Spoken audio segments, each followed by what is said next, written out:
Hi everyone, welcome back my mini blog. কেমন আছো সবাই? আশা করি সবাই ভালো আছো, আর তোমাদের আশীর্বাদে আমিও ভালো আছি। তো ছোট্ট একটা মিনি ব্লগ নিয়ে তোমাদের সামনে নিয়ে আসলাম। তো অনেক সবজি এনেছিল, কালকে বাজার ছিল। তো এখানে দেখো, আজকে ভাবলাম একটু মসুর ডাল দিয়ে চিংড়ি মাছের বড়া করি। তো এখানে মসুর ডালটা ভিজিয়ে রাখলাম। তো ভিজিয়ে রাখার পর একটু টাইম লাগবে, আধা ঘন্টা বা 1 ঘন্টা টাইম ভিজিয়ে রাখলে। তো চিংড়ি মাছগুলিও ছোট ছোট চিংড়ি মাছ এনেছিল, তো ওগুলি ভিজে রাখলাম।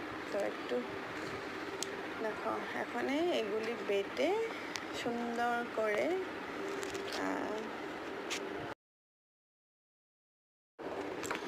ছোটোবেলায় যখন আমাদের মসুর ডালের চাষ করছিল, তখনই আমি খেতামই না। আর ডাল আজকাল তো অনেক বাচ্চাদের ডাল না হলে খাই না। তো আমার বাবা খুব পছন্দ করতো চিংড়ি মাছ দিয়ে মসুর ডালের বড়া।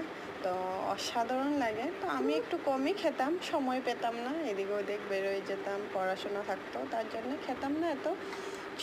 অল্প কিছু খেয়েই চলে যেতাম। তো এখানে পেঁয়াজ নিয়ে নিলাম,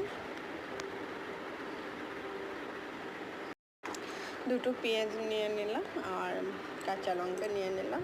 তো এগুলি সুন্দর করে ধুয়ে কেটে তারপরে যা যা উপকরণ দিতে হয়, সব কিছু তো আর সব সময় থাকে না, যখনই যেটা থাকে তখন ওটা দিয়েই বানিয়ে ফেলি।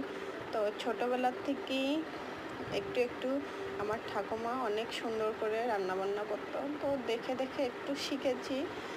বেশি কিছু এত জানি না, কিন্তু এখন একটু ইউটিউব থেকে হোক বা শাশুড়ি মার থেকেই হোক, আমার মার থেকেই হোক, সবার থেকে একটু একটু করে রান্না শিখে নিচ্ছি। এখন মোটামুটি বেশ ভালোই হয় রান্না, খারাপ হয় না। তো এই চিংড়ি মাছগুলি একটু বেটে নেব, বেটে নিলে তো বড়াগুলি খেতেও একটু সুস্বাদু হয়, আর খেতেও ভালো হয়, স্মেলটাও ভালো আসে।